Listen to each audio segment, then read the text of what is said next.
Assalamualaikum warahmatullahi wabarakatuh. Kami di sini akan mempresentasikan tugas dan wewenang struktur organisasi di SMA Negeri 1 Purwokerto guna memenuhi tugas mata kuliah Sistem dan Organisasi Pertandingan. Sebelumnya, saya Noris Trada Sanjaya, NIM I1E018002 dan Saya Ica Aurel Fresiana, NIM I1E018012. Oke, masuk ke tugas dan wewenang kepala sekolah. Tugas dan wewenang kepala sekolah sendiri ada 4. Yang pertama itu ada sebagai perencanaan program untuk merumuskan, menetapkan, dan mengembangkan visi misi sekolah. Kemudian merumuskan, menetapkan, dan mengembangkan tujuan sekolah. Kemudian ada membuat rencana kerja sekolah (RKS), rencana kegiatan anggaran sekolah atau RKAS. Yang kedua itu ada sebagai pelaksana kurikulum. Itu ada menyusun pedoman kerja, menyusun jadwal pelaksanaan kegiatan sekolah baik per semester ataupun per tahun. Yang ketiga ada mengelola pendidikan dan ketenagakerjaan. Yang keempat ada memberdayakan peran masyarakat dan kemitraan sekolah. Yang selanjutnya itu ada sebagai supervisor dan evaluator. Itu ada mengevaluasi penyalahgunaan pendidik dan tenaga kependidikan. Kemudian ada melaksanakan evaluasi diri sekolah atau EDS. Kemudian menyusun program supervisi. Dan yang terakhir itu ada sebagai kepemimpinan sekolah. Itu ada menganalisis tantangan, peluang, kekuatan, dan kelemahan sekolah. Kemudian bertanggung jawab dalam membuat keputusan anggaran sekolah. Dan yang terakhir itu ada menjadi teladan dan menjaga nama baik lembaga, profesi, kedudukan sesuai dengan kepercayaan yang diberikan. Kemudian ada tugas dan wewenang waka kurikulum. Itu ada 5. Yang pertama ada mengumpulkan dan menyimpan dokumen kurikulum nasional dan kurikulum ciri khusus. Yang kedua itu ada menyusun perencanaan program pembelajaran semesteran atau tahunan. Yang ketiga ada menyusun program remedial dan pengayaan. Kemudian menyusun dan menjabarkan kalender pendidikan, serta menyusun jadwal pelajaran. Tugas waka kesiswaan. Yang pertama itu ada menyusun program pembinaan kesiswaan. Yang kedua ada melaksanakan bimbingan, pengarahan, dan pengendalian kegiatan dalam rangka menegakkan disiplin dan tata tertib sekolah.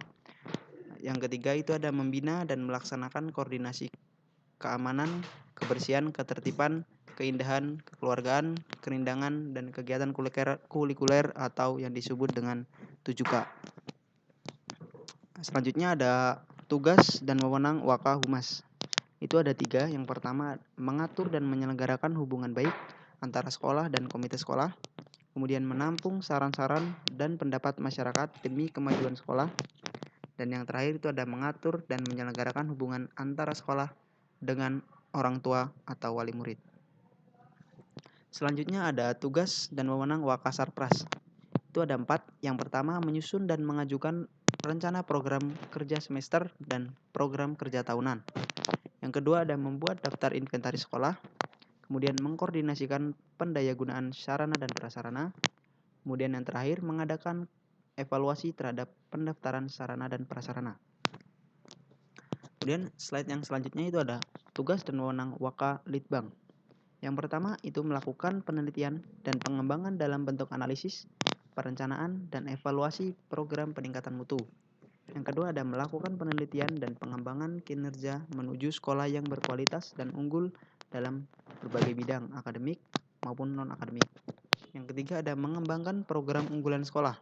Dan yang terakhir ada mengembangkan inovasi teknologi, pembelajaran, dan peningkatan SDM dalam bentuk pelatihan dalam bidang pengembangan perangkat pembelajaran, media, dan bahan ajar. Selanjutnya ada Kasubag Tata Usaha atau Kepala Sub Bagian Tata Usaha. Itu ada 3 tugas dan wewenangnya. Yang pertama ada pengelolaan dan pengarsipan surat-surat masuk dan keluar. Kemudian yang kedua ada pengurusan dan pelaksanaan administrasi sekolah.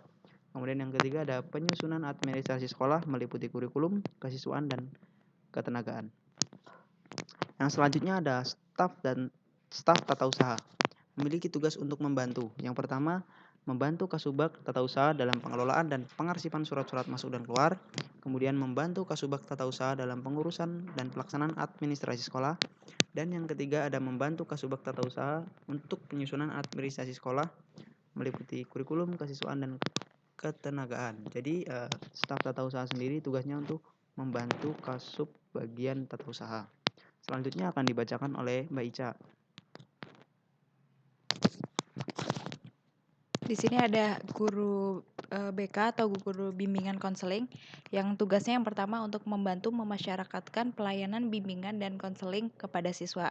Yang kedua, membantu guru pembimbing atau konselor mengidentifikasi siswa-siswinya yang memerlukan layanan serta pengumpulan data tentang siswa terkait.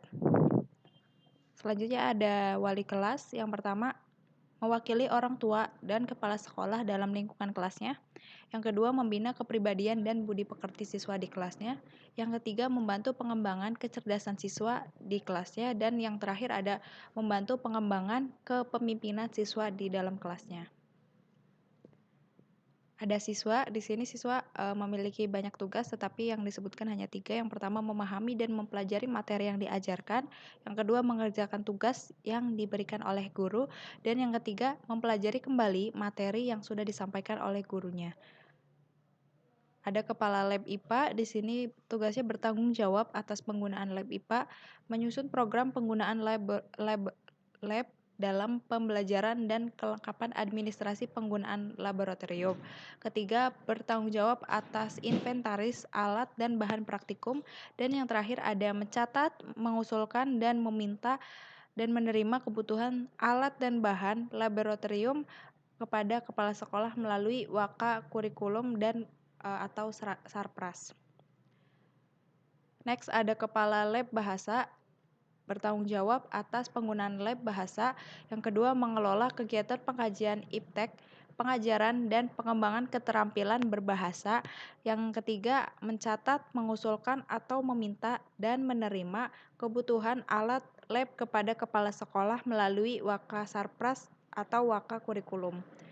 Selanjutnya ada kepala lab komputer, bertugas untuk bertanggung jawab atas penggunaan lab komputer, membuat administrasi penggunaan laboratorium komputer. Yang ketiga, mengkoordinasikan penggunaan lab dengan tenaga pendidik dan menyusun jadwal.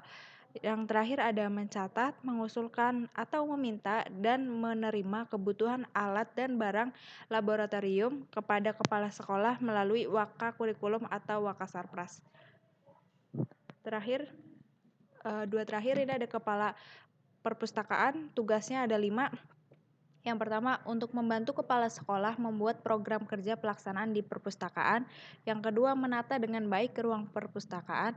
Yang ketiga, mengatur penyelenggaraan kegiatan perpustakaan atau tata tertib pengunjung serta jadwal penggunaan perpustakaan. Yang keempat, berkoordinasi dengan staf Wakasek akademik bidang pengajaran untuk mendata buku yang diperlukan untuk tenaga pendidik dan siswa. Yang terakhir ada membuat kartu tanda perpustakaan bagi siswa yang masih aktif dan kartu bebas perpus untuk siswa yang sudah lulus sekolah.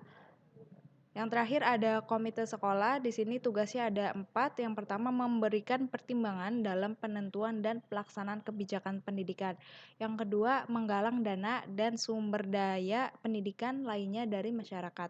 Yang ketiga, menampung dan menganalisis aspirasi, ide, tuntutan, dan berbagai kebutuhan pendidikan yang diajukan oleh masyarakat.